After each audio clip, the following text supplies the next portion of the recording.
Hey everybody, what's up? Circus here, coming at you with a new series we'll be doing aimed at new players and helping them find their way in Duel Links when they first get started.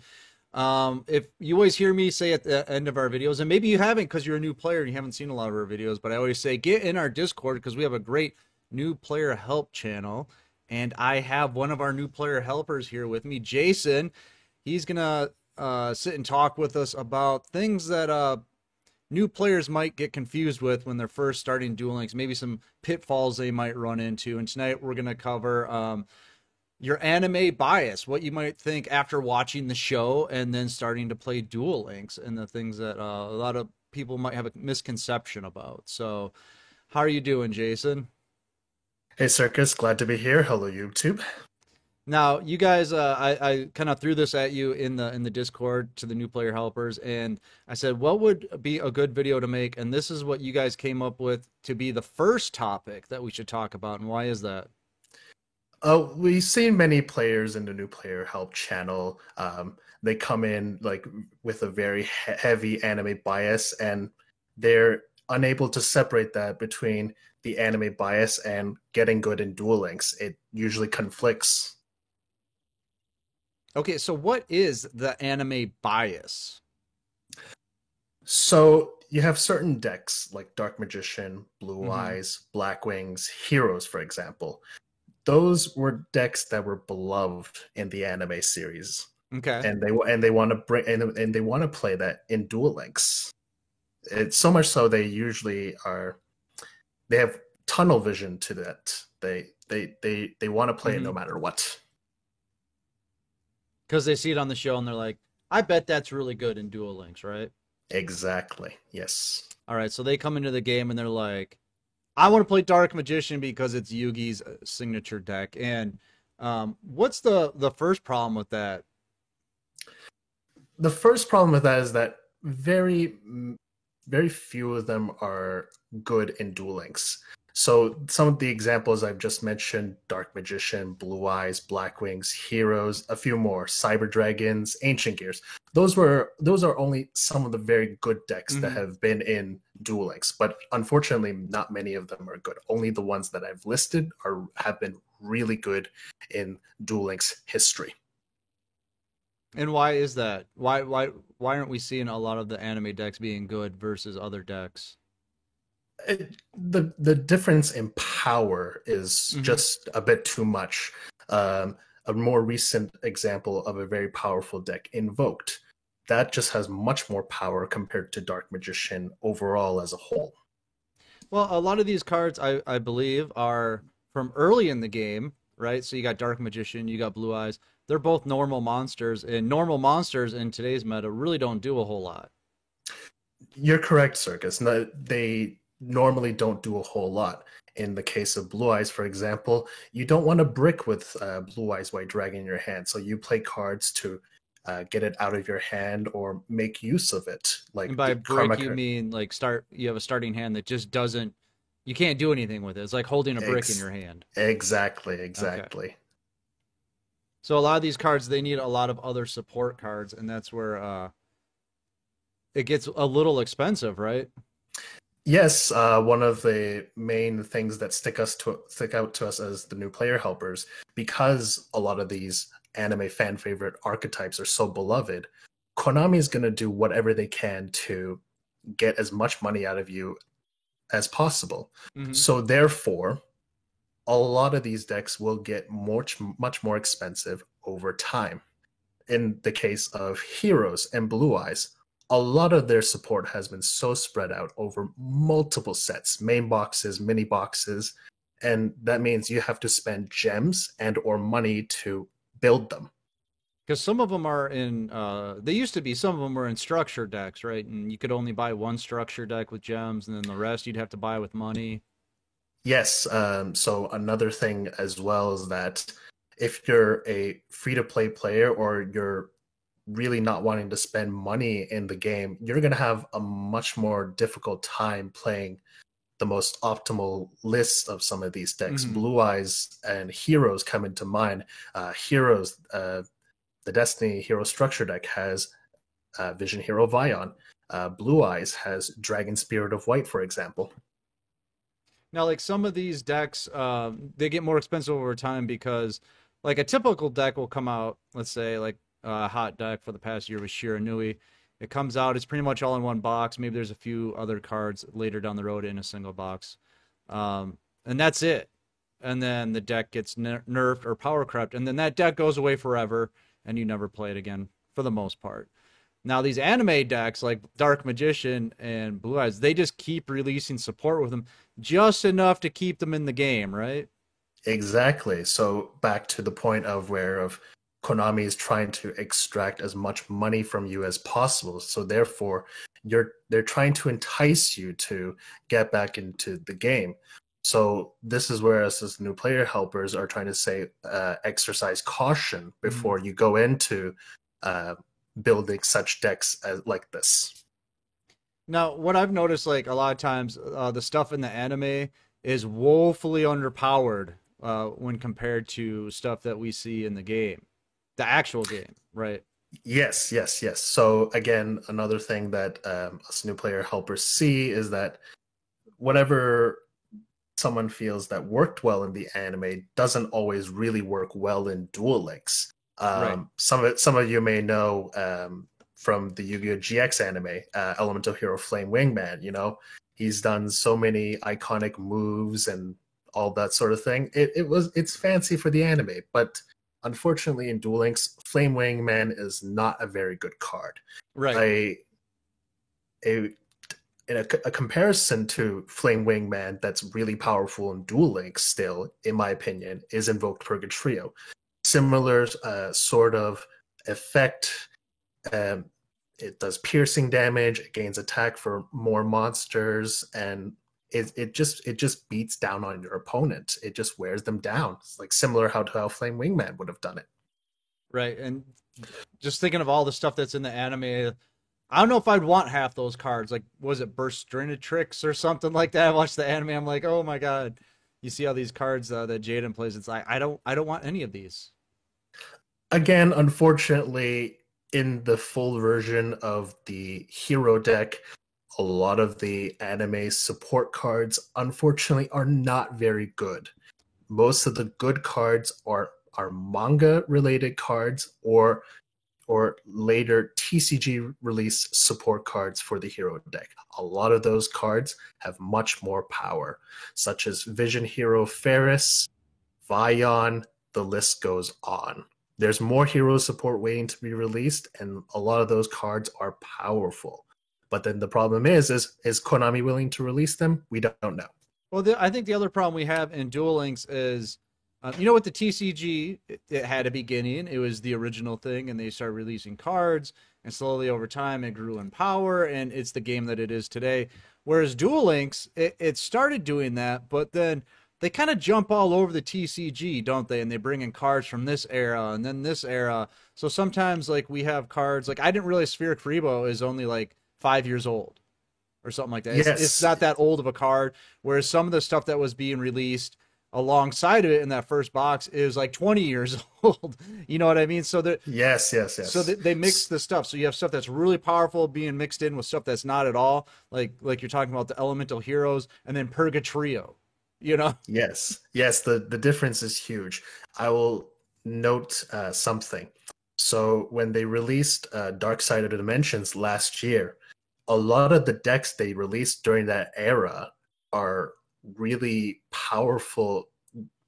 They were released in the TCG during around, I think, between 2014 to 2016, if not newer. Mm-hmm. Unfortunately, right now in Duel Links, a lot of the Exceed decks we're getting are older than that. Or So older, yeah. Yeah, we yes, saw that in sir. the box review we did today. They're talking about battling boxers, and they were saying that was like a 2013 release or something like that. Unfortunate, unfortunately, yes, that was during the Exceed era. So Dark Side of Dimension still has a lot of the decks that were between 2014 to 2016, if not newer. So a lot of that Mm-hmm. power is still left in Duel Links right now, and it's very difficult for a lot of the Exceed era decks to break into the meta. I think another classic example I think was the for hire meta because that was a relatively new archetype in the TCG. that didn't do very well, but they brought it to Duel Links and it created a tier 0 meta. Yes, that is quite true. So As Circus sometimes it said. doesn't translate and sometimes it does, but I guess my whole point is like they got stuff from all over the spectrum in the game. So a lot of the stuff that you see from the anime is really old and it doesn't work because it's having to compete with stuff that's a lot newer. Exactly. Yeah. Yes. And then the other problem is a lot of this stuff it's really not immune to the ban list, right? No, unfortunately, it is not. Recently, during the November, early December ban list that we just got, Dark Magician got a lot of its support cards hit. Magician of Dark Illusion to 2, Magician's Rod to 3, Now, Magician's Navigation to 3. let's take a look at that real quick. The ban list, in case you didn't know, is just a list of cards that are limited that you can play in your deck. So it kind of when Konami sees a problem in the game and they want to correct it, rather than just completely removing the card, they put it to limited amounts that you can play in your deck. So if a card's limited to 2, you can only play 2 of it in your deck, but it cannot conflict with any other cards that are limited to 2. If that makes any sense, you want to explain that a little bit better, Jason? Okay, so I'll give an example. So, Enemy Controller is a limited 2 card. Also, Magician of Dark Illusion is a limited 2 card. So, the combination that you can play in total is either of the following. So, 2 Magician of Dark Illusion and 0 Enemy Controller, or 2 Enemy Controller and 0 Dark Illusions, or 1 and 1 of each. Right. So you can't have more than 2 cards that are limited to 2 in your deck. If that I know it's a little confusing at first, but the game will not let you do it. If you try to put 2 of each, it will not let you do it. So basically, they have this thing called the ban list, and so most cards are on the chopping block. Some people feel that some cards are immune, but we know for sure that anime cards are definitely not immune to the ban list. So, and like we're saying, with the decks being so expensive, you're always trying to keep up, getting the latest support, and then stuff gets hit, and it just feels like you're chasing your tail a lot. I should also note another example of another anime beloved deck that has not also been immune. Cyber Dragons have not been immune. Oh yeah, they've been hit quite a bit. And they have been hit quite a bit. So I should note that Cybernetic Overflow, the best trap they have, is limited to 2. Also, their best skill, Cyber Style, has been nerfed twice. Twice, yeah. Yep. So it shows you that Konami is willing to separate the anime bias to fix the game if need be. Mm-hmm. Okay, and then another problem that we see in the game is there's a lot of different stuff from the anime, but they're not all created equal, I guess you could say. They don't all get the same kind of support, right? So Dark Magician has a ton of support, but if you want to play like a Dark Magician Girl deck or Magician Girls deck, there's a lot less support for it. Yes, so unfortunately, not all sets in Duel Links are made equal. Mm-hmm. In the case of Dark Magician, for Dark Magical Circle, it was a UR in one main box set, and it was an ultra rare. I'm sorry, I already said it's an ultra rare, but it was the only Dark Magician related card in that set, and you had to get 3 of it. There was no other choice. You had to have it. Okay, and then what about like Dark Magician Girl? So for Dark Magician Girl, a lot of their stuff is also mainly in one set, Dark Dimension, if I recall correctly. But not a lot of the cards now see play. They were seeing play a little bit before, but with the recent nerfs not too long ago, again, they're very fringe right now, unfortunately. Right, so you might get your heart set on playing something like that. Like, oh, I loved her in the anime, I want to build her deck, and it's like, there's just not a lot to it. Unfortunately. You could spend the gems to get it, and then you're like, oh, this doesn't do anything, and now I have a deck that I spent a lot of gems or money on that just doesn't do anything. Again, I should note that a lot of the decks that Konami introduces into the game, not most of them are not complete. Right. One case of an archetype I recall being complete is Triomith, But again, most of the decks in the game are not complete. Mm-hmm. Yeah, we see that all the time. They release we always call them like half baked or something like that. They just need a few more cards, and then sometimes it can take years for those to come out, like we saw with Karakuri. Yes, it was the release, the new support release I recall was during this past summer. I think it was Arena of Sanctuary, I believe. The set was. It had two important support cards that the Karakuri deck needed to really take off, and once it took off, there was no looking back. Konami had to get rid of the deck as soon as possible. Right. It still took what, a year or two, year and a half or something like that for those cards to come out. Yes, but then it took only 6 months or so to just no, we got to get rid of Yeah, it. we got to get rid of this deck altogether. It's just crazy. And that kind of ties into our next point. It's really hard to play these decks optimally just because they're spread out all over the place, and it could take a long time to get everything. Because sometimes you need cards from so many different boxes, structure decks, maybe an event that you weren't around for. You know. Yeah, unfortunately. So another top tier deck that had this kind of case, not too long, Witchcrafter deck. Yeah. Three of their important cards were tied to an event. Two were reward drops, and one of them was an event unlockable level up reward card. So you unfortunately had to have you have to have gone through the event to even get the cards and even unlock the character to even get them. And even then, that deck was taking off. And again, unfortunately, Konami just got rid of that deck in record time. Unfortunately. Yeah, it's still around, but it struggles. It definitely struggles. It's very fringe, and it's hanging on by a thread, unfortunately. And then I guess the last point we wanted to get to is there's just like a power ceiling or a certain limit to the power in Duel Links, right? It's not going to be like the TCG. Everybody likes to say, oh, if we had this card in the TCG, it'd be broken. And we kind of run into that power cap, I guess you could call it, in this game quite a bit, and especially with these decks.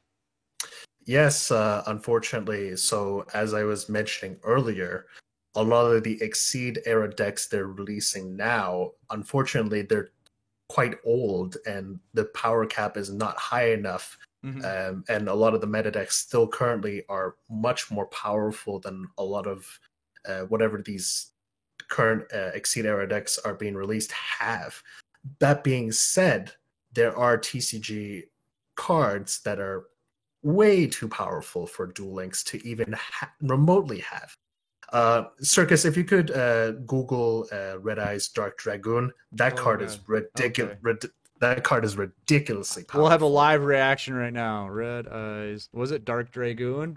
Yes, please look it up. That card is absolutely bonkers. Okay, let's read the effect here. Let's see. It's got a lot of text. It does have a lot of text. Okay. Neither player can target this card with effects. During your main phase, you can destroy one monster your opponent controls, and if you do, inflict damage to your opponent equal to that monster's original attack. You can use this effect a number of times per turn, up to the number of normal monsters used as fusion material for this card. Yes, so the materials for it are Dark Magician and any dragon. Usually the idea was to fuse Dark Magician and Red Eyes Black Dragon together into like a fan favorite card. But in my opinion, they took this card quite far. Yeah, it sounds like it. Also, the next effect is a negation effect. Once per turn, you can discard a card from your hand and negate any monster, spell, or trap effect that your opponent uses. And that's absolutely ridiculous. Once the negation goes through, Dark Dragoon gains 1,000 attacks. So that power's a bit too much. Yeah, so we're not going to see that anytime or ever in Duel Links. That would be an absolutely broken card. Yes. In Duel Links, there's just not enough resources to deal with something like that. Exactly. So cards like Dark Dragoon, I don't believe are ever going to see daylight in Duel Links. That's more something for the TCG. As far as I understand, in Duel Links, they want to keep the battle phase alive. They want to keep trap cards around for as long as possible. So they are trying to keep that power cap not too high, but enough that we feel like we can still play the game, not as a ridiculous pace compared to the TCG. Right. So I guess the point behind that is these anime decks are only going to reach a certain level too. They're never going to get these broken cards that are just going to make it just an over the top deck that's good forever. Because all these decks that we've been talking about, especially Dark Magician and Blue Eyes, Dark Magician has been around for a while, but like Blue Eyes especially, it fades in, it fades out. Sometimes it's good, sometimes it's unplayable. Sometimes it's good, sometimes it's not. So if I were to tell somebody like a new player, like they're like, oh, what deck should I get? I would never recommend Dark Magician or Blue Eyes. I should follow up on the Blue Eyes point, the fact Mm-hmm. that there are inherent weaknesses to that deck. As I mentioned earlier, you do not want to open Blue Eyes White Dragon in your hand. And even then, you need to have a combination of cards to really get that deck to work together. Because sometimes you have those very slow starts with that deck, and if it has a slow start, that might just be the nail in the coffin for you for that duel. It's just, it might be too slow to keep up at times. But if it goes off, it's the most wonderful thing in the world. Right. So I guess the point is, if you love the anime, watch it, but you don't expect to play it in Duel Links, right? I mean, there's a lot of cool archetypes out there that you might like even better than the stuff that you see from the show getting played in Duel Links. So if you really want to have fun with the game, kind of hang out, go to our new player channel, ask questions, go watch our tournaments. The reasons we tell people to come watch our tournaments is because you get to see what's working right now. There's a lot of decks you can build, but not all of them work. And you don't have to play the meta. A lot of people will say tournaments are just all about the meta, man. And sometimes, yes, once you get to the top 32, the top 8, yes. But when you're playing the early rounds in Swiss, we love to focus on what we call the memes or the other decks that are still pretty good, but maybe they're not the meta. And those are the fun ones to play too that are still viable. They're probably still better than playing Blue Eyes. To a good extent, yes, but again, you need to be able to discern your Right. anime bias to what is good in Duel Links, because Right. they're not mutually exclusive. They could be, sometimes they work, sometimes it just doesn't work. So you got to Right. be able to discern from them. That's why we say get in the Discord, talk to the new player helpers, come to our tournaments, check out, see what's going on, what's current in the game, and not just, hey, I really like this on TV. Now I'm gonna try playing it. So hopefully this advice will help you save some money and some gems, and most importantly, your time, because a lot of people don't factor that in when playing this game. That time is also a resource, and if you spend all this time getting gems to get a deck that just isn't very good, that's not good either. I don't know. It seems like a waste of time to me. And that's an important thing that you should always remember. So, do you have anything you want to close with here, Jason? Well, one thing I should note before closing, as you were talking about time, Yes. Heroes is one of the decks that needs a significant time investment because there are Yeah. multiple core cards in that deck that are level up reward only, and they're very, very deep in the reward levels, the 30s, the 40s. Oh, they yeah. they are very, very time consuming to obtain. So I heard with a urge of caution, if you wish to build heroes, to come to the Discord, chat with me or any of the new player helpers. We will give you the full details about whatever anime deck that you love. We'll give you the full information before you go into it. Like, we want to help you make an educated decision. Yeah. So if we haven't said it enough, make sure to get in the Discord. We have a great new player help channel in there. Make sure to check that out, and make sure Check out the tournaments too, which we have on Twitch all the time, which are free to join. So if you ever get interested in doing that, you can do that. And I think that's just about it. So we're going to get out of here. I'm Circus, and that's Jason. Have a good one, YouTube. All right. We'll see you next time.